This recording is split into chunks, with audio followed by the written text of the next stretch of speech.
joining us on the broadcast, sharing your perspective with our viewers. We're going to leave it there and shift our focus to some more news coming in at this point of time. And in fact, we're tracking this news from with regards to India-Canada relations. Now, India's High Commissioner to Canada, Sanjay Verma, has denied any involvement in the murder of Khalistani terrorist Hardeep Singh Nijjar and said that Trudeau has wrecked bilateral political ties. This statement has come even as India has recalled Verma and other diplomats after Canada labelled them as persons of interest in probe linked to Nijjar's death. Now, nothing at all is what Sanjay Verma has said when he was asked if he had any role in the shooting of Hardeep Singh Nijjar, who was in fact killed outside a cultural centre in Surrey, British Columbia on June 18th, 2023. No evidence was presented.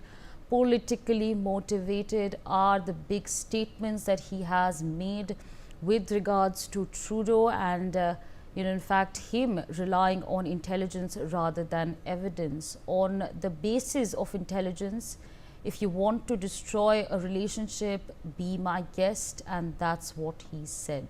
This is, of course, the latest that we are tracking for you. Of course, big statements there being made by Sanjay Verma. Again, remember, viewers, there's a lot that's happened as far as India and Canada are concerned. These are, again, big statements that have been made by the Indian envoy who's now been called back. He said that this is nothing but politics that's playing out, and he said that Justin Trudeau is responsible for the destroyed ties between India and Canada. Remember, a lot has happened in the past couple of days where, of course, the RCMP first accused Indian agents of widening violence in Canada. After that, they retracted and said that there isn't much that's happening, there isn't imminent violence in Canada.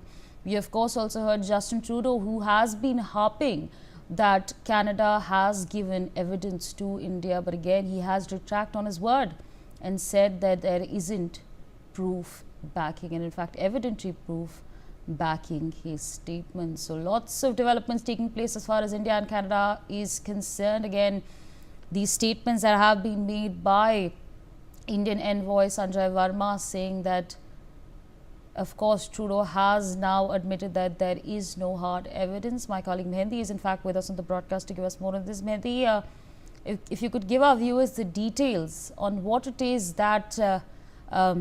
Sanjay Verma has then said with regards to Canada and Justin Trudeau.